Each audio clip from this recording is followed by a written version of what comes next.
Hello friends, welcome to Saraswati classes. Thumbnail से आपको पता चल चुका होगा कि अपने डी के टीजीटी एग्ज़ाम के बारे में बात करेंगे। अभी हाल ही में डी ने टीजीटी की पोस्टों को रिलीज़ किया है और अपने टीजीटी के एग्ज़ाम के बारे में बात करेंगे।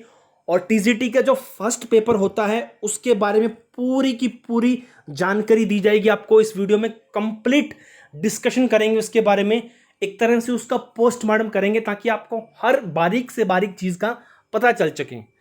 तो सबसे पहले बात करेंगे कि डी का एग्ज़ाम पैटर्न कैसे होता है। उसके बाद करेंगे सिलेबस। अब आपको सिलेबस नहीं बताया जाएगा, आपको टॉपिक वाइज सिलेबस के बारे में बताया जाएगा। कौन सा टॉपिक आपको पढ़ के जाना है, कौन सा टॉपिक आपको सेकेंडरी, कौन सा प्राइमरी पढ़ना है जो आपके एग्जाम में डायरेक्ट पूछा जाता है, और कौन सी चीज़ें आपको छोड़नी है। उसके बाद how to prepare strategy for exam, कौन सी बुक पढ़नी है, मॉक टेस्ट कैसे करने हैं, प्रीवियस ईयर्स जो पेपर हैं वो आपके लिए कैसे हेल्पफुल रहेंगे। इन सारी चीज़ों को आज अपने इस वीडियो में देखेंगे। तो ये पूरी वीडियो आपके लिए बेनिफिट रहेगी, तो एक एक चीज़ आपको ध्यान से देखना है। तो स्टार्ट करते हैं लेक्चर। D TGT 2021। देखिए, टीजीटी या पीजीटी या आपने पीआरटी कह सकते हैं, तीनों ही पेपर में दो पेपर आपको देखने को मिलेंगे, पेपर ए और पेपर बी। पीजीटी और टीजीटी में जो पेपर बी होता है वो होता है सब्जेक्ट स्पेसिफिक, और पीआरटी में होता है वो होता है एजुकेशन साइकोलॉजी या कुछ और जो उनसे जुड़ी हुई चीज़ें साइकोलॉजी से वो पूछी जाती हैं। लेकिन तीनों का जो कॉमन पेपर होता है वो ए होता है।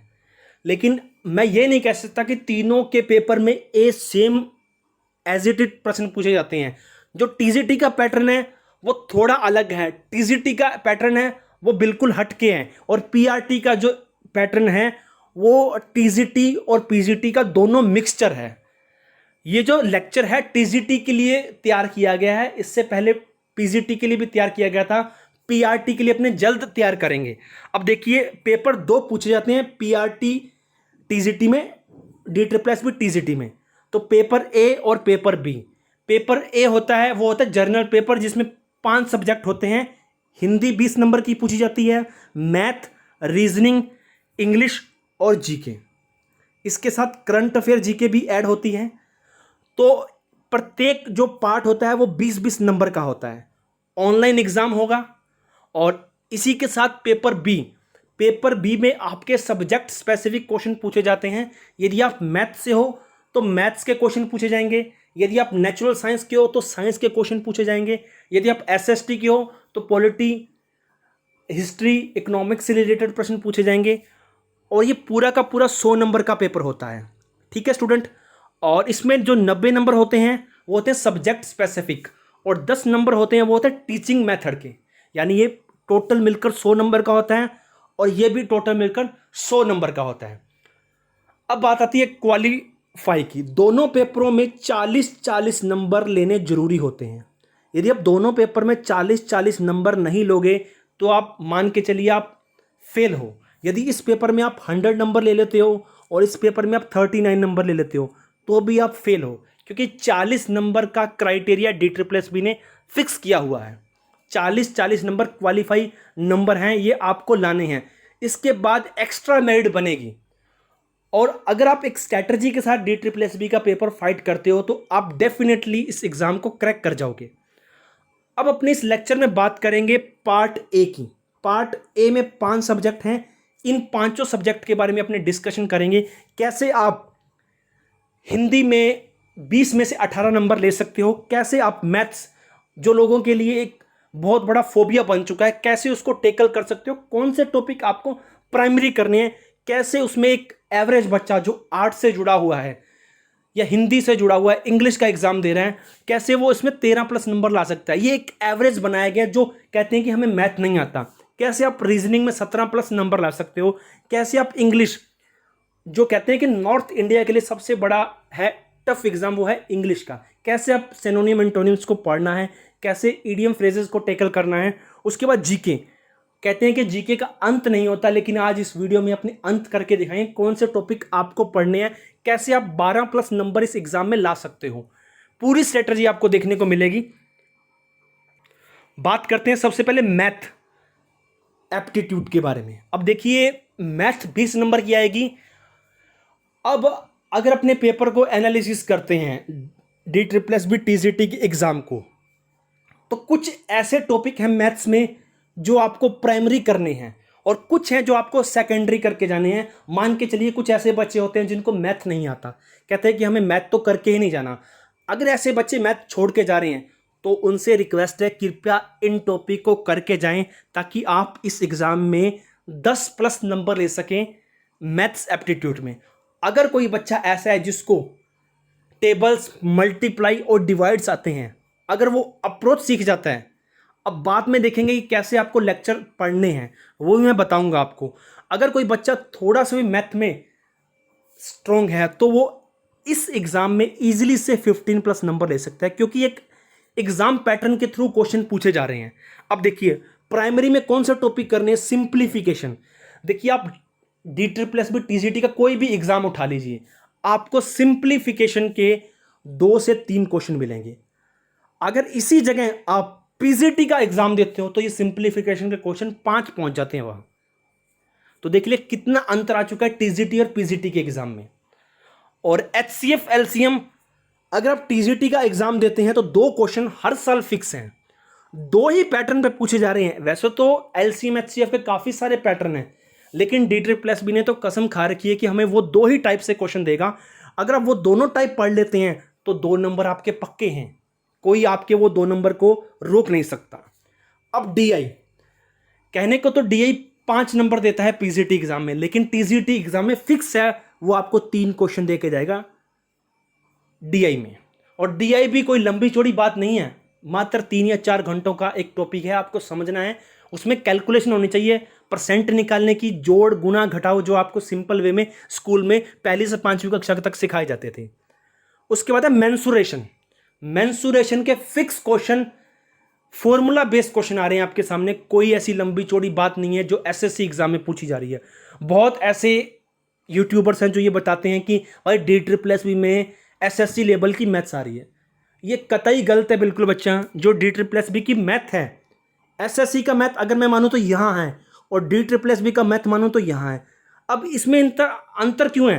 क्योंकि भाई जो DSSB है ना, वो फिक्स क्वेश्चन प्रोवाइड करवा रहा है, और जो SSC है इसके क्वेश्चनों में हर बार वेरिएशन देखने को मिलता है।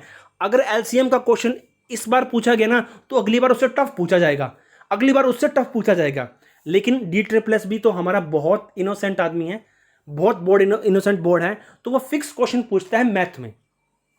उसके बाद है रेशो। ये रेशो 2 नंबर के आपको फिक्स क्वेश्चन दे रहा है। यानी अगर आप ये जो प्राइमरी सेक्शन जिसमें 5 टॉपिक हैं, इसको आप करके जाते हो तो आप डेफिनेटली 10+ नंबर मार्क्स कर सकते हो इसके अंदर।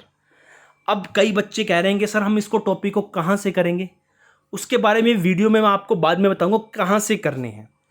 अगर आप बुक पूछना चाहते हैं तो आप कोई भी ऐसी बुक जो SSC एग्जाम के लिए बनी है, उसमें 3 तरह के आपको वॉल्यूम मिलते हैं, वॉल्यूम 1, वॉल्यूम 2 और वॉल्यूम 3। वॉल्यूम 3 आपको नहीं करना, क्योंकि वॉल्यूम 3 बहुत टफ होता है। आपको क्या करना है, वॉल्यूम 1 और वॉल्यूम 2 करने हैं। अगर आप SSC एग्जाम की बुक्स लाते हैं, 3 तो बहुत हाई लेवल हो जाता है, अपने को इतना हाई लेवल नहीं करना है। अपने को 5 टॉपिक ऐसे करने हैं जो आपको 10+ नंबर देके जाते हैं। अगर जो अब सेकेंडरी टॉपिक, मान के चलिए किसी के पास खूब टाइम पड़ा है और वो बच्चा कहता है मैं तो 20 में 20 नंबर लेके जाऊंगा, तो उसके लिए भी रास्ता है बच्चा।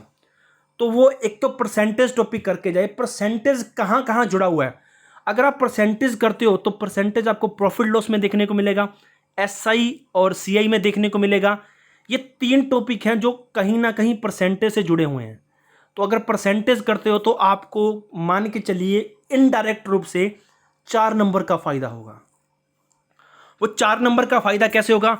वैसे परसेंटेज का एक क्वेश्चन पूछा जाता है, कई शिफ्ट में 2 क्वेश्चन पूछ लेते हैं, नहीं तो एक क्वेश्चन तो फिक्स है। अप भी हो सकता है, डाउन भी हो सकता है। अब प्रॉफिट लॉस में 1+ क्वेश्चन होंगे, एक तो आपको पूछ, ये तो ऐसे हैं जो आपको दो तीन क्वेश्चन हर एग्जाम में देखने को मिलेंगे। Time, speed, distance, time and work, ये दोनों टॉपिक मिलकर 1 या 2 नंबर आपको देते हैं एग्जाम में। कई बार तो 2 क्वेश्चन पूछ लेता है, कई बार इन दोनों टॉपिक बहुत बड़े टॉपिक हैं, ये आपको 1 नंबर देते हैं। CISI, सिंपल इंटरेस्ट और कंपाउंड इंटरेस्ट, दोनों में से कई बार एक क्वेश्चन पूछता है, कई बार तो क्वेश्चन भी नहीं पूछता।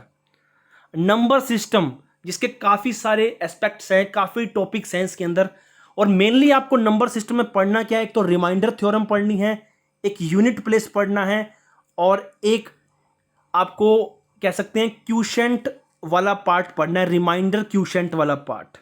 ये 3 पार्ट आपको करने हैं, तीनों पार्ट में आपको एक क्वेश्चन देखने को मिलेगा। वैसे तो नंबर सिस्टम के काफ़ी सारे टाइप्स हैं, लेकिन ये 3 टाइप आप मेनली करके जाना।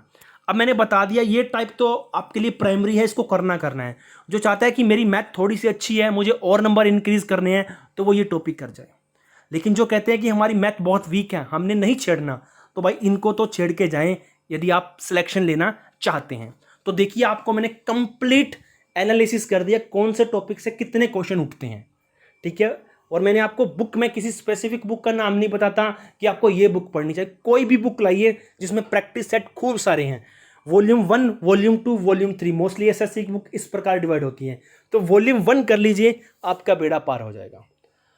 अब आती है कि हमें सीखना है, कैसे सीखें, तो भाई मैं आपको एक छोटी सी बता देता हूँ। इसके लिए पार्ट ए के लिए मैंने कोर्स तैयार कर रखा है, जिसमें आपको मैथ, रीजनिंग, हिंदी अभी फिलहाल चल रहे हैं, आप उस बैच को ज्वाइन कर सकते हैं।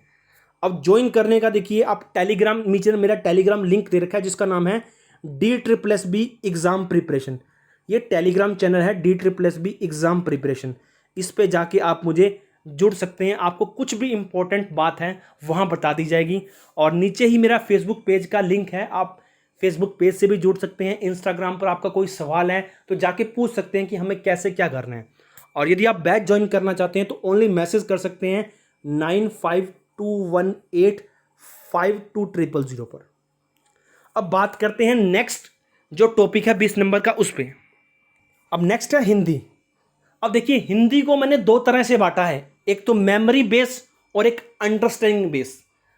जो मेमोरी बेस क्वेश्चन है, जिसको अपनी आम भाषा में कहते हैं कि रट्टा मारना, याद करना, ये DSSB 14 नंबर का देता है, 14+ नंबर का ये अपने एग्जाम में देता है DSSB।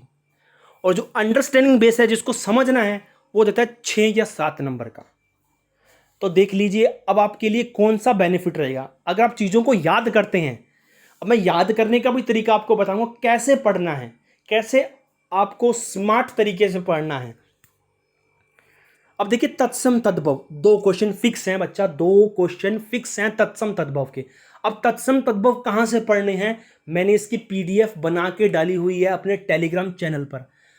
वैसे नहीं पढ़नी आपको क्या करना है, मेरे पास मैंने आपको कम से कम दिए हैं 200-300 तत्सम तद्भव दिए हैं, फिक्स कहता हूं 200-300 तत्सम तद्भव में आपको क्वेश्चन आराम से क्रैक हो जाएगा आपका।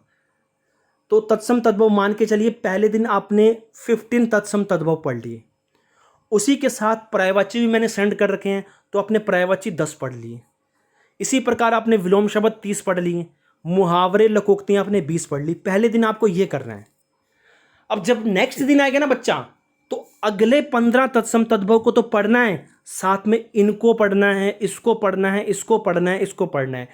जब आप आफ्टर 10 डेज बाद देखोगे, आपका तत्सम तद्भव लगभग 10 बार रिपीट हो चुका होगा, मुहावरे 10 बार रिपीट हो चुके होंगे। और ये रिपीटिशन का टॉपिक है हिंदी। इस प्रकार आप देखोगे कि आप कहां से कहां पहुंच गए हिंदी में, लगभग आप 14+15 नंबर ले जाओगे। अगर किसी को बुक पढ़नी है, मैं बुक बता देता हूं, 2 बुक सबसे अच्छी हैं इस रट्टा मार के लिए, एक तो राघव प्रकाश और एक है नवीन हिंदी व्याकरण जो राजस्थान की है। दोनों पढ़ लो। अगर किसी के पास आदित्य पब्लिकेशन है वो भी पढ़ सकता है, किसी के पास कोई मर्जी पब्लिकेशन है जहां ये आपको ज़्यादा से ज़्यादा देखने को मिले। आपको तो याद करना है, हमें तो चाहे कहीं से मिले आप याद कर लीजिए, अपना बेड़ा पार करना है। अगर आप राघव प्रकाश लाते हैं तो अच्छे अच्छे एग्जाम्पल दे रखे हैं इसके अंदर। पर्यायवाची कई बार तो एक क्वेश्चन तो फिक्स है, कई बार एक क्वेश्चन प्लस में और दे देता है, अगर कोई बैच अच्छा निकले, शिफ्ट अच्छी निकले। लिंग जिसमें एक वचन बहुवचन का क्वेश्चन फिक्स है जेंडर पर। अब मैंने डिस्क्राइब किया हुआ है लिंग को कैसे पढ़ना है, पुल्लिंग हिज। मैंने कहा था जिसके आगे मेरा लगता है वो तो होते हैं पुल्लिंग, जिसके आगे मेरी लगता है वो होते हैं स्त्रीलिंग। यानी आप एक नंबर 1 सेकंड में फिक्स कर सकते हैं। यदि मैं आपको कहूँ समर्पण, मुझे बताइए हिंदी के अनुसार कौन सा शब्द है, तो समर्पण के आगे मेरा लगता है, मेरी समर्पण नहीं होता। अगर मेरी लगता तो ये स्त्रीलिंग होता, मेरा लगता है तो ये होगा। अब आता है वचन का, एक वचन या बहुवचन फिक्स है। आपको 40 वचन पढ़ने हैं। मैं कहता हूं कि आंखें बंद करके आप एक नंबर फिक्स कर सकते हो। कम से कम 25 तो ऐसे शब्द हैं जो आपको पता है कि फिक्स हैं, वो हमेशा एक वचन में के लिए यूज होते हैं। और DSSS मैं पहले भी कह चुका हूं, या तो इसको निकम्मा बोर्ड कह लो या इनोसेंट बोर्ड कह लो, पता नहीं ये पैटर्न भी चेंज नहीं करता। तो ये आपके लिए सुनहरा मौका है DSSS एग्जाम को क्लियर करना, क्योंकि कहीं ना कहीं DSSS फर्स्ट पेपर आपके सिलेक्शन के लिए मैं कह सकता हूं कि अहम मुद्दा रखेगा। तो वचन फिक्स है आपका। उपसर्ग प्रत्यय 2 क्वेश्चन फिक्स हैं, दोनों क्वेश्चन पढ़ने हैं, कोई किंतु परंतु नहीं, फ्री के नंबर हैं। विलोम शब्द जितने पढ़ सकते हो पढ़िए, मैं कहता हूं जहां से मिले वहां से पढ़िए। जो लगते हैं आपको टफ, सिंगल पेज पे लिखिए उनको, सिंगल पेज पे लिखने के बाद उनको दोबारा से पढ़िए। मैं ये क्यों कह रहा हूं कि रट्टा मार जो टॉपिक है इनको लिखकर तैयार कीजिए। लिखकर तैयार करोगे तो आपके 2 नंबर पक्के हैं, 3 नंबर। क्यों? क्योंकि आपका जो 8वां टॉपिक है ना बच्चा, वो है वाक्य शुद्धि। वाक्य शुद्धि कहीं ना कहीं इनसे मिलकर आएगी। कुछ तत्सम तद्भव ऐसे दे देगा जो आपको लिखने नहीं आते हैं, आप लिख के तैयार कीजिए। इसके अलावा ये टॉपिक आपको किसी भी बुक में मिलते हैं तो अपने सहपाठी, जो आपका फ्रेंड है, आपकी सिस्टर है, ब्रदर है, उनको बोलिए कि मुझसे 30 क्वेश्चन, वो आपको 30 शब्द बोलेंगे शब्द शुद्धि में, आप बिना देखे उन शब्दों को लिखोगे। लास्ट में आप मैच करना, लगभग आपके 5-6 जो शब्द शुद्धि होंगे वो गलत आएंगे, उनको दोबारा से लिखिए। लिख लीजिए, जो गलतियां आप कर रहे हो ना उनको एक पेज पे फिर लिखिए, क्योंकि अभी आपके पास टाइम है। तो इस प्रकार आप इन टॉपिकों को भी लिखिए। लास्ट में आप देखोगे कि आपके जो 8वां टॉपिक है 3 नंबर क्वेश्चन का, वो फ्री का है। अब वाक्यांश के लिए एक शब्द क्वेश्चन है, वो फिक्स है एक क्वेश्चन का। ये बच्चे आपको लगभग 14 नंबर दे के जाएंगे। तो मैं कहता हूं कि ये टॉपिक तो फ्री का है उन बच्चों के लिए जो थोड़ी सी मेहनत कर लेंगे एक डायरेक्शन के वे में। आपको कोई भी ऐसा नहीं बताएगा, आपको ये बताएंगे हिंदी कर लीजिए, मैथ कर लीजिए, रीजनिंग कर लीजिए। आप किसी भी इंस्टीट्यूशन पर चले जाएं, मैं ये नहीं कहता कि कोई इंस्टीट्यूशन बेकार है, सब इंस्टीट्यूशन अच्छे हैं, लेकिन जितनी मोटी फीस आप उनको दे रहे हो ना, वो आपको 1% भी इस टॉपिक के बारे में नहीं बताएंगे। वो डायरेक्ट करवाएंगे प्राइवेट करो, वाक्यांश के लिए एक शब्द करो। भाई कहाँ से उठ रहा है ये तो देखो ना। आप पहले जाके उनसे पूछो कि DSSS का सिलेबस तो हमें बताए क्या होंगे, वो बता देंगे जर्नल हिंदी आएगी। जर्नल हिंदी तो बहुत बड़ी है, अब वो तो आपको अलंकार भी कराएंगे। भाई साहब अलंकार का क्वेश्चन भी नहीं आता इसके अंदर,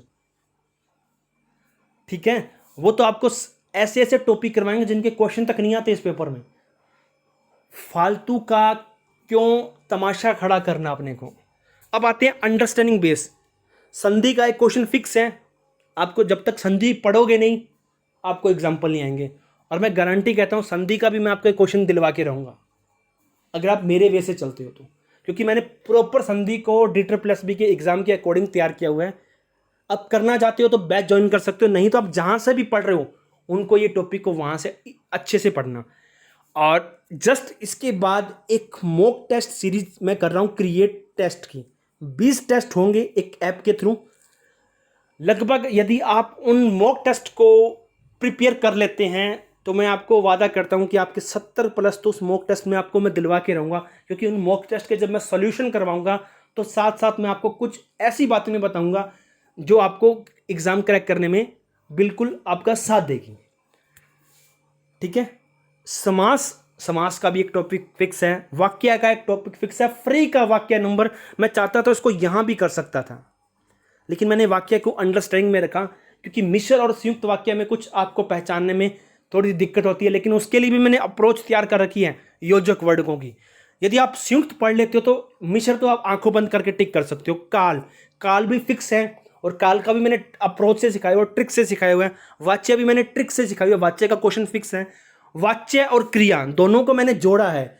यदि आपको क्रिया आएगी तभी आपको वाच्य आएगा, क्योंकि आपको ये नहीं पता कि वाक्य में आक्रामक क्रिया है सकर्मक क्रिया है, तो आप वाच्य नहीं पहचान सकते, ना तो कर्ता और कर्म वाच्य नहीं पहचान सकते। ठीक है। और आपको वाच्य का क्वेश्चन क्या आएगा, कर्ता वाच्य को कर्म वाच्य में तब्दील कीजिए। उसके बाद वर्ण, वर्ण पर कभी कभी तो DSSS इतना मेहरबान होता है 2 क्वेश्चन दे देता है, और कभी कभी इतना मेहरबान होता है कि नसीब नहीं होता 3-3 शिफ्टों तक वर्ण का क्वेश्चन, फिर भी आपको वर्ण को पढ़ के जाना चाहिए। संज्ञा सर्वनाम विशेषण और क्रिया तो मैंने यहां बता दी। संज्ञा सर्वनाम विशेषण में वो क्या करता है, आपको जातिवाचक संज्ञा दे देगा, 4 शब्दों में पूछेगा कि इनसे जातिवाचक संज्ञा कौन सी है। जातिवाचक संज्ञा ऐसी संज्ञा जिनको महसूस किया जा सकता, पकड़ा नहीं जा सकता, वो जातिवाचक होती हैं। विशेषण, विशेषण पूछेगा इन चारों में से कौन सा विशेषण है। तो विशेषण बनाने के लिए आपको वाक्य बनाना पड़ता है। मैंने आपको कई बार वाक्य समझाए हैं कि विशेषण को कैसे फाइंड किया जाता है। यानी अब मैंने आपको आपके DSSS हिंदी का सिलेबस बता दिया है। अब बताते हैं रीजनिंग के सिलेबस को। अब देखिए रीजनिंग, मैं अभी भी कह रहा हूं कि ये जो पूरा सिलेबस है DSSS में TGT को एक तरह से स्पॉन्सर किया हुआ मैंने।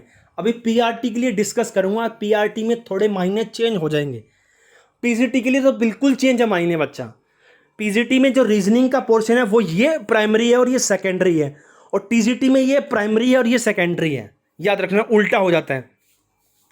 अब देखिए, प्राइमरी जो चीज़ें आपको मुख्य रूप से करके जानी चाहिए कि हाँ मुझे ये टॉपिक पढ़ना है, हर हालत में मुझे ये टॉपिक आपको करके जाना है।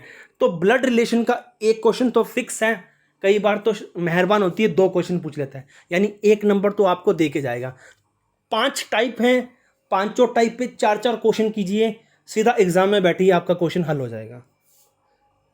अब आता है एनालॉजी, ठीक है। एनालॉजी एक क्वेश्चन फिक्स है, डेफिनेटली फिक्स है। आपको कहेगा कि यदि शेर का संबंध शिकार से है तो बिल्ली का संबंध, चूहे का संबंध, घोड़े का संबंध किससे है। मैथमेटिकल ऑपरेशन एक क्वेश्चन फिक्स है, बिल्कुल ना भी तैयार करके जाओ तो भी हो जाएगा। फिर भी मैं कहता हूं कि कम से कम 20 क्वेश्चन इस पे करके जाने चाहिए। इस पे 20 क्वेश्चन, इस पे 20 क्वेश्चन, इस पे भी, ये तो ऑन द स्पॉट होने वाला है। लेकिन फिर भी मैं कहता हूं कि जितने आपके पास रीजनिंग के बुक में रिलेशन दे रखे हैं सारे पढ़ने चाहिए। अब आपको कहां से करना है रीजनिंग का टॉपिक, अरिहंत की बुक आती है, RS अग्रवाल की बुक आती है, वो कर जाइए, मोर इनफ, उससे ज्यादा कुछ नहीं करना है आपको रीजनिंग में। एज बेस्ड क्वेश्चन एक 100% फिक्स है। मेरी और मेरी दादी की आयु का अनुपात 1:3 है, तो 5 सालों के बाद हमारी दोनों की आयु 55 हो जाती है, तो मेरी दादी की क्या हुई, इस प्रकार से रिलेशन क्वेश्चन है, ठीक है। तो वो क्वेश्चन फिक्स है, 1+1 क्वेश्चन, ये भी आपको टॉपिक मिल जाएगा। और वेन डायग्राम पर 2 क्वेश्चन बने हुए हैं। वेन डायग्राम पर एक तो है रिप्रेजेंटेशन, दूसरा है रिलेशन, दोनों पे एक क्वेश्चन फिक्स है, कहीं नहीं गए वेन डायग्राम के क्वेश्चन। अब रिप्रेजेंटेशन कैसे है, रिलेशन कैसे है। रिप्रेजेंटेशन देखिए, ये एक आपके पास ट्राइंगल है, ये एक सर्किल है, ये एक आयत है।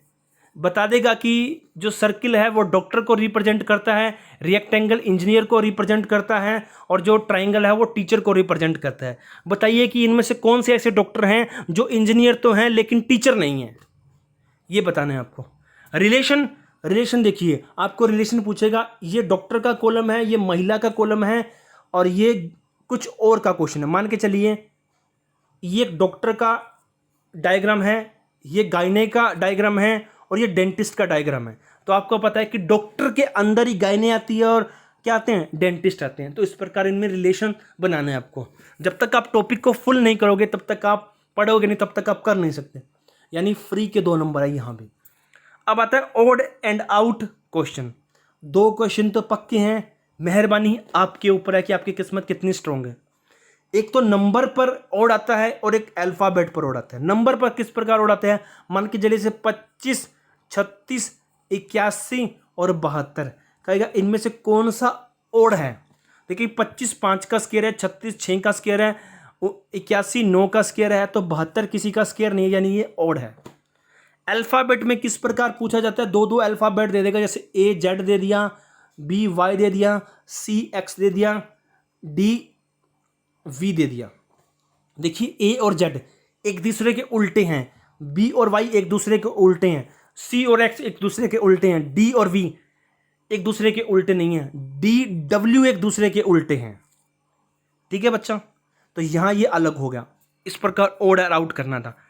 नेक्स्ट है सीरीज बेस्ड क्वेश्चन। 2 क्वेश्चन तो फिक्स हैं, कई बार तो 4-4 क्वेश्चन आ जाते हैं। तो यहाँ भी आपकी मेहरबानी है, DSSS भी आप पर कितना मेहरबान है। उसी प्रकार सीरीज में भी 2 तरह की सीरीज है, एक तो नंबर सीरीज है और एक अल्फ़ाबेट सीरीज है। नंबर सीरीज किस प्रकार है, यानी 1 दे दिया, 3 दे दिया, 5 दे दिया, 7 दे दिया, नेक्स्ट पूछेगा क्या होगा। अल्फ़ाबेट में आपसे पूछ लिया, ए दे दिया, ए दे दिया, बी दे दिया, ए दे दिया, कॉमा दे दिया, बी दे दिया, बी दे दिया, ए दे दिया। इस प्रकार आपसे पूछेगा मिसिंग लेटर सीरीज बताइए, अल्फ़ाबेटिक सीरीज बताइए। नहीं तो आपसे पूछ लेगा CXZ BYQ, इनमें अगला पूछेगा कौन सा रिलेशन आएगा। नेक्स्ट है एनालिटिक रीजनिंग। ये क्वेश्चन कहिए कि क्वेश्चन तो बहुत बड़ा होता है, टाइम लगेगा आपको 2 मिनट का, लेकिन कभी भी आपका ये आंसर रॉन्ग नहीं होगा। तो एनालिटिक रीजनिंग में आपको एक नंबर फिक्स मिलेगा, ये भी करवाया जाएगा आपको। नेक्स्ट है शेप बेस्ड क्वेश्चन, जो 6 क्वेश्चन पूछे जाते हैं। कितने? 6 क्वेश्चन, और ये पीजीटी में 3 पूछे जाते हैं। देखिए कितना अंतर आ चुका है। 6 क्वेश्चन, जिसमें से 4 क्वेश्चन तो आपको डिफरेंट पे पूछे जाते हैं, 2 क्वेश्चन आपको पूछे जाएंगे नेक्स्ट शेप पर। तो देखिए डिफरेंस बेस क्या होता है, 4 डायग्राम दे देगा आपको, बीच में कोई ना कोई डायग्राम बना देगा। ऐसा बना दिया, कहेगा इनमें से कौन सा ऐसा जो बॉक्स है वो अलग है, कौन से 3 बॉक्स सेम है, ये पूछेगा। और नेक्स्ट शेप यानी आपको ऐसे बना दिए, एक तो आपके सामने ये बना हुआ है, उसके सामने आपके सामने एक ये बना दिया, उसके सामने आपके बाद एक ये बना दिया, अगले 3 ऑप्शन देगा, वो 4 ऑप्शन देगा, इनमें से अगला पार्ट कौन सा बनेगा, तो आपको बताना है नेक्स्ट शेप क्या होगी। आपको पता है ये 90 डिग्री पे 45 डिग्री रोटेट हो गया, फिर 45 डिग्री रोटेट हो गया, अब ये इस प्रकार आ जाएगा। जो ऑप्शन ऐसा होगा वो बिल्कुल सही होगा। ये है शेप बेस्ड क्वेश्चन। और ऐसे टॉपिक जो आपको सेकेंडरी करके जाने चाहिए, और ये जो सेकेंडरी टॉपिक टीजीटी में ना, पीजीटी में ये प्राइमरी टॉपिक हैं। रैंकिंग पे अभी तक क्वेश्चन एक बार पूछा हुआ है किसी एक शिफ्ट में, मैं फिर भी कहता हूँ आपको रैंकिंग करनी चाहिए, डायरेक्शन आपको करना चाहिए, स्लोगिज्म आपको करने चाहिए। सबसे ज़्यादा कोई टीजीटी का टॉपिक पीजीटी में तो इस पर लगभग 5-5 क्वेश्चन पूछे गए हैं, लास्ट 4th टॉपिक पर लॉजिकल थिंकिंग में। अब मैं कहता हूं कि अगर कोई टीजीटी के लिए प्रिपरेशन कर रहा है, इन टॉपिकों को तो प्राथमिकता देनी है, इनके साथ ये जो 4th टॉपिक है ना लॉजिकल रीजनिंग, मेरे कहने पर इसको लगभग 1 दिन देना चाहिए आपको, क्योंकि इसमें 4 तरह के टाइप हैं। पीजीटी में चारों तरह के टाइप पूछे जाते हैं। इन फ्यूचर यदि थोड़ा सा भी इधर उधर होता है, कम से कम 4 नंबर तो आप पक्के करो ना, ये 4 नंबर आपके लिए मील का पत्थर साबित होंगे। अब कुछ बच्चे क्या बुक्स पढ़नी चाहिए, मैंने आपको बुक्स बता दी। अब आप एक क्वेश्चन आता होगा मन में कि सर हम प्रीवियस ईयर्स के क्वेश्चन को हैंडल करें या ना करें। बिल्कुल करनी चाहिए बच्चा। कहते हैं ना कि इस कोरोना की महामारी में यदि ऑक्सीजन की ज़रूरत है तो वेंटिलेटर चाहिए, तो इसी प्रकार आप में ऑक्सीजन की कमी को पूरे करेंगे प्रीवियस ईयर्स के क्वेश्चन, आपके पंप करेंगे आपके हृदय को। तो प्रीवियस ईयर्स के क्वेश्चनों को डेफिनेटली करके जाना चाहिए, मेरा मानना है, एक थिंकिंग है, मेरी व्यू है। आपको एक बार तो देखना चाहिए कि प्रीवियस ईयर्स के क्वेश्चन पूछे किस प्रकार जा रहे हैं। नहीं है आपके पास प्रीवियस ईयर्स के क्वेश्चन तो टेलीग्राम पर आइए मेरे, वहां आपको मिल जाएंगे। अब देखिए जीके में, जीके का सिलेबस तो इतना बड़ा है कि आप चाहो ना तब भी नहीं कर सकते, आपको कोई पूरा बताएगा भी नहीं। आपको ऐसे ऐसे टॉपिक करवाए जाएंगे जिनका इस पेपर से दूर दूर तक कोई वास्ता नहीं है। कहते हैं ना कि जिस प्रकार 2 नदियां आपस में जुड़ती नहीं है ना दोनों किनारे, उसी प्रकार वो सिलेबस कभी भी इससे रेलिवेंट नहीं होगा जो आपको कोचिंग सेंटर पर करवाया जाएगा। अब देखिए आर्ट एंड कल्चर, अगर आप पीजीटी की तैयारी कर रहे हैं, टीजीटी की तैयारी कर रहे हैं, पीआरटी, उनका जो जीके का सिलेबस है ना वो बिल्कुल सेम है। अब जीके में तीनों में, पीजीटी में तो भरमार है भाई आर्ट एंड कल्चर से, लगभग 7-7 क्वेश्चन पूछे गए हैं। और टीजीटी में ये दायरा सिंकुड़ गए, 3-3, 4-4 क्वेश्चनों का आ जाता है। आपको करने क्या है इसमें, आपको करने हैं famous folk dance at its dancer. ये टॉपिक मैंने करवाया हुआ है यूट्यूब पर, पीडीएफ दी हुई है, आप पढ़ सकते हो, फ्री ऑफ कॉस्ट है। फेमस स्टेट्स फेस्टिवल, जो फेमस स्टेट के फेस्टिवल हैं, यूपी का फेस्टिवल कौन सा है, अरुणाचल प्रदेश का कौन सा है, मेघालय का कौन सा है, गोवा का कौन सा है, क्योंकि लास्ट ईयर देखो गोवा को 3-4 बार पूछा गया था। आपको वैसे तो आर्ट एंड कल्चर इतना बड़ा है कि खत्म होने का नाम नहीं लेता, लेकिन मैं फिर भी आपको कह रहा हूं कि टॉपिक को मैंने फिल्टर करके दिया है आपको।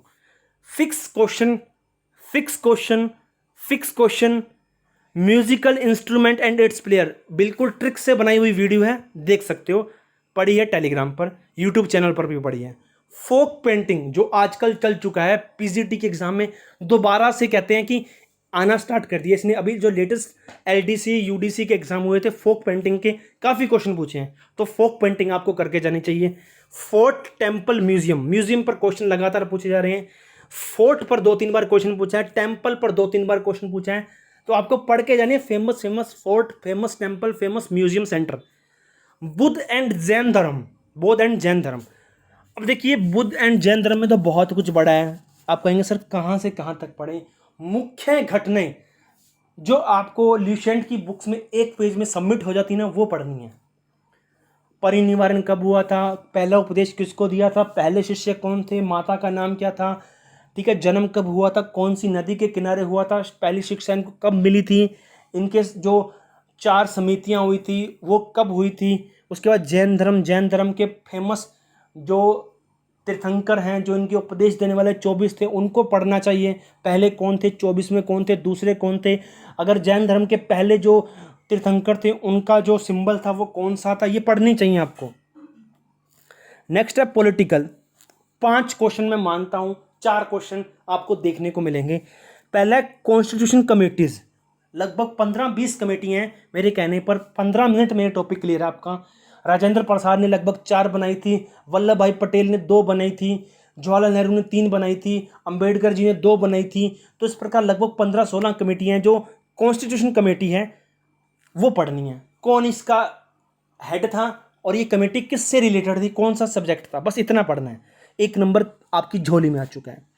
फेमस आर्टिकल, आर्टिकल तो बहुत सारे हैं। फेमस आर्टिकल, फेमस आर्टिकल कैसे, जो आपके कह सकते हैं कि मनी बिल से जुड़ा हुआ है, पीएम से जुड़ा हुआ है, लोकसभा से जुड़े हुए हैं, राज्यसभा से जुड़े हुए हैं, फंडामेंटल राइट्स में आर्टिकल हैं। आप कोई भी बुक लोगे ना, यूट्यूब पे सर्च करोगे फेमस आर्टिकल, तो वो लगभग 50-60 आर्टिकल दे देगा आपको, वो तो पढ़ सकते हो, आधे घंटे का टॉपिक है।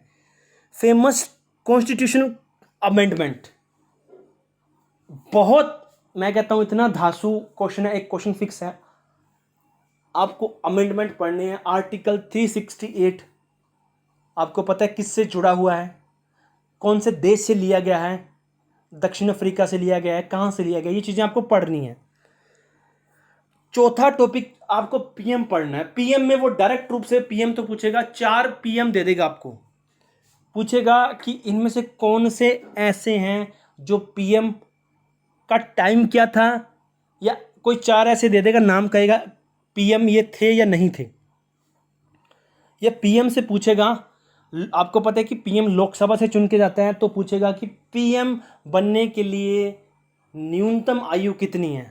आपको पता है कि पीएम बनने के लिए न्यूनतम आयु कहीं जिक्र नहीं किया, लेकिन जिक्र तो ये किया ना लोकसभा के लिए न्यूनतम आयु कितनी है। तो लोकसभा से तो चुन के जाता है सांसद, तो आपको पता होना चाहिए कि ये कहाँ से जा रहे हैं, ठीक है। प्रेसिडेंट, बहुत इंपॉर्टेंट क्वेश्चन है, प्रेसिडेंट एंड गवर्नर, क्योंकि जो मैं अगला ई बताऊंगा वो इनसे जुड़े हुए हैं। प्रेसिडेंट किन की अपॉइंटमेंट करता है, गवर्नर किन को अपॉइंटमेंट करता है, ये फिक्स है क्वेश्चन। लोकसभा, राज्यसभा, प्रमुख आर्टिकल, लोकसभा का मेंबर कौन है, पहले मेंबर कौन थे, राज्यसभा में मेंबर कौन होता है, प्रधान सभापति, उपराष्ट्रपति होता है, या कौन होता है। शेड्यूल, जो 12 शेड्यूल हैं आपके, अनुसूचियां, कौन सी अनुसूची में क्या बोला गया, ये आपको पढ़ना है। नेक्स्ट है जियोग्राफी। 3 क्वेश्चन, क्वेश्चन तो फुल पूछे जा रहे हैं, लेकिन जो फिक्स क्वेश्चन है वो मैं बता रहा हूँ। जियोग्राफी का तो सिलेबस बहुत बड़ा है, लेकिन फिक्स दायरा बता रहा हूँ। Famous river and important dam, जितनी जितनी फेमस रिवर हैं, चाहे साउथ की हैं, चाहे ईस्ट की हैं, वेस्ट की हैं, इन पर जो डैम बने हुए हैं या कुछ और फेमस डैम है वो आपको पता करने हैं। और जो भारत में जो वाटरफॉल हैं, इन्हीं के ऊपर वाटरफॉल बने हुए हैं, या इंटरनेशनल जो फेमस वाटरफॉल हैं उनको पढ़ना है। जलप्रपात जिसको बोलते हैं। सोल, ये सोयल मिट्टी, फिक्स क्वेश्चन है, मैंने सोयल पर बनाया भी हुआ है। तीसरा लेक, फेमस लेक पढ़नी है। नेशनल पार्क, सेंचुरी पढ़नी है। माउंटेन एंड पीक्स पढ़ने हैं।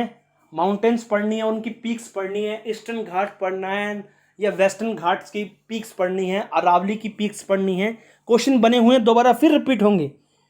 नेक्स्ट है पठार, वाटरफॉल, दर्रे, ये टॉपिक आपको पढ़ने हैं। मिनरल्स, माइंस, लोहे की खान कहाँ है, तांबे की फेमस खान कहाँ है, ये पढ़नी है आपको। नेक्स्ट है हिस्ट्री, 4 क्वेश्चन। आप यदि एंशियंट हिस्ट्री पढ़ना चाहते हैं, प्राचीन, तो उसमें सबसे पहले अगर आपको टॉपिक पढ़ना है तो मौर्य एम्पायर और गुप्त एम्पायर पढ़ना है। सबसे ज़्यादा 99 आपको मौर्य एम्पायर पढ़ना है, अशोक पढ़ना है, बिंदुसार पढ़ना है, चंद्रगुप्त मौर्य पढ़ना है। इनके नाम पढ़ने हैं, इनको क्या क्या उपाधियां दी गई थी, इनकी वॉर क्या थी, अशोक ने कितने धम बनाए थे, अशोक के धम क्या थे, ठीक है, ये आपको पढ़ना है। मात्र 2 या 3 घंटे का टॉपिक है। दिल्ली सल्तनत, एक क्वेश्चन फिक्स है। क्वेश्चन किस प्रकार फिक्स है? दिल्ली पर 5 राजवंशों ने राज किया था। गुलाम वंश ने, खिलजी वंश ने, तुगलक वंश ने, सैयद वंश ने, उसके बाद लोधी वंश ने। आपको क्या करना है, गुलाम वंश में जो राजा हुए थे उनके नाम याद करने हैं, जो फेमस। गुलाम वंश में फेमस कौन हुआ था? कुतुबुद्दीन ऐबक हुआ था, इल्तुतमिश हुआ था, बलबन हुई थी, रजिया सुल्तान हुआ था।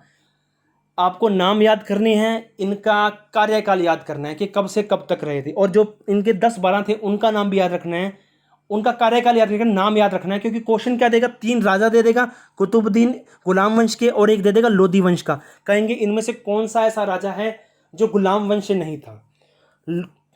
लोधी का भी पढ़ना है, खिलजी का पढ़ना है, सैयद का पढ़ना है, तुगलक का पढ़ना है। Famous south king, south king और उनकी फेमस वॉर्स, प्रतिहार, चाहमान, जो राजा थे ना साउथ के, उनको पढ़ना है। उन्होंने क्या, उनकी फेमस वॉर थी, वो पढ़नी है। ये आपको तमिलनाडु जो बोर्ड है ना, उसमें बहुत अच्छा दे रखा टॉपिक, वहाँ से इसको पढ़ सकते हो। फेमस वॉर, जो बड़ी बड़ी युद्ध हुए थे, चाहे वो मुगल काल में हुए थे, चाहे दिल्ली सल्तनत में हुए थे, चाहे साउथ में हुए थे, कहीं भी हुए थे, वो आपको पढ़ने हैं। नेक्स्ट देखते हैं अपनी।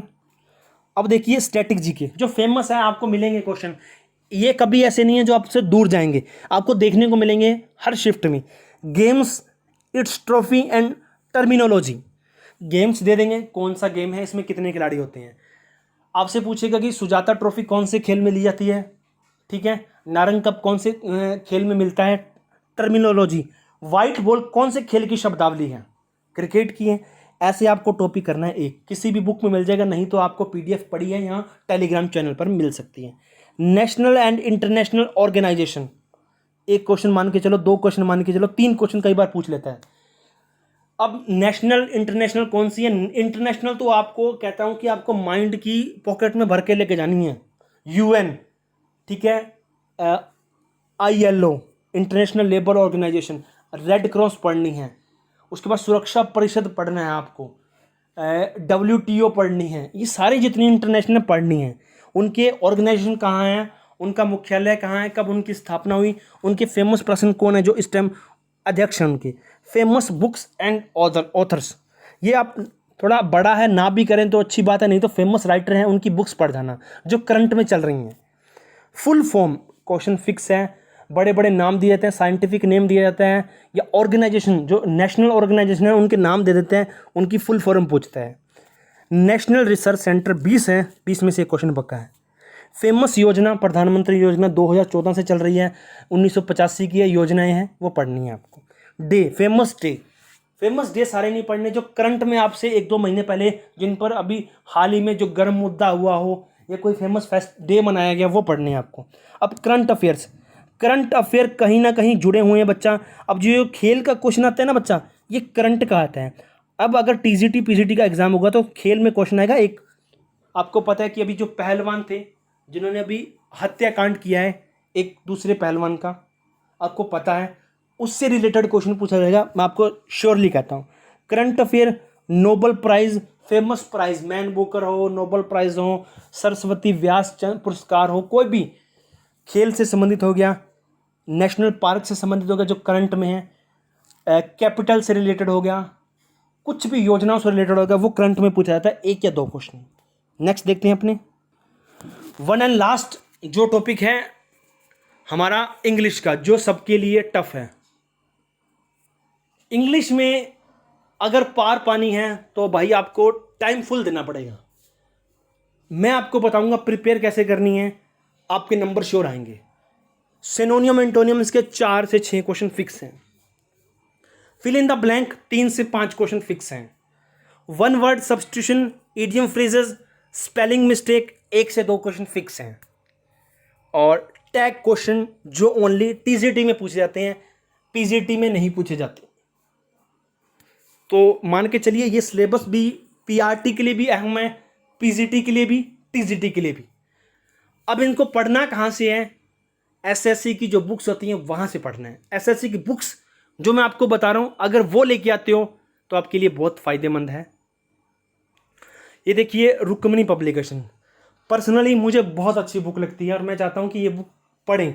अगर किसी के अलावा इनके पास पैरामाउंट की बुक पढ़ी है, एसपी पब्लिकेशन की बुक्स पढ़ी है या कुछ और बुक पढ़ी है, वह पढ़ सकते हैं। अगर जो नहीं लाना चाहते हैं तो ये लाएं, क्योंकि इसमें ना बहुत अच्छे तरीके से दे रखा है सिनोनियम एंटोनियम्स। दे रखा है 1998 में एसएससी में 5 क्वेश्चन आए थे सिनोनियम एंटोनियम, उन 5 को पढ़िए। इन्होंने सीरियल वाइज दे रखा है, इकट्ठा नहीं दे रखा। तो आप एक बार 1998 के क्वेश्चन पढ़िए, उनके आंसर के साथ उन्होंने उनके सिनोनियम एंटोनियम और दे रखे हैं, उनको याद कीजिए। फिर 99 में जो क्वेश्चन आ रखे हैं वो दिए हुए हैं। फिर 2000 में, 2001 में जितनी शिफ्टें हुई थी, तो बहुत खूबसूरत वे से दिया हुआ है इन्होंने सिनोनियम एंटोनिम्स को।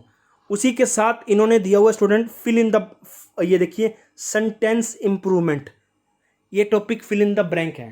ठीक है बच्चा, ये टॉपिक भी आपको करना है। उसके बाद ईडियम फ्रेजेस करना है, सिनोनियम एंटोनिम्स करना है। उसके बाद आपको जो करना है, अगर आपके पास टाइम है तो आप कॉमन एरर को छेड़ सकते हैं, अदरवाइज मत छेड़िए।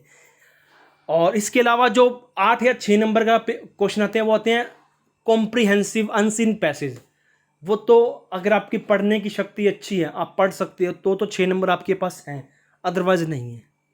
तो ये कम से कम वो तो चीज़ करके जाइए जो आप पढ़ सकते हैं। ठीक है बच्चा, ये था हमारा पूरा का पूरा फर्स्ट पेपर का सिलेबस। यदि आप जुड़ना चाहते हैं टेलीग्राम चैनल से तो नीचे डिस्क्रिप्शन में लिंक दे रखा है, नहीं तो कि अगले लेक्चर्स में मिलते हैं। तब तक के लिए इंस्टाग्राम के द्वार खुले हैं, अमन नारंग से इंस्टाग्राम आईडी है, आप फॉलो कर सकते हैं। धन्यवाद।